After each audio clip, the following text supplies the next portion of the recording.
নমস্কার সকলে। একটা রোদ ঝলমলে দিনে আপনাদের সকলকে স্বাগত। শরীরটা ভীষণই খারাপ থাকার কারণে উঠতে অনেকটাই দেরি হয়ে গেছিলো।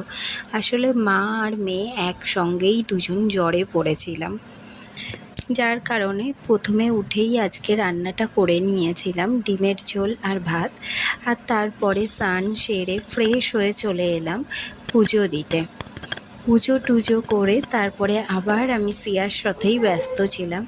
আর এখানে জানেন তো, আমি ছাড়া আর কিন্তু কেউই শাঁখ বাজিয়ে পুজো করে না, কারণ অবাঙালিদের নাকি সেই নিয়মটা নেই। এটা নাকি বাঙালিদের নিয়ম, সেই জন্য শুধু বাঙালিরাই শাঁখ বাজিয়ে পুজো করে। যাই হোক, বেশ ভালোই লাগে আমার শাঁখ বাজিয়ে সন্ধেবেলা আর সকালবেলা পুজো করতে। তারপরে নিয়ে নিলাম একটু ব্রেকফাস্ট করতে।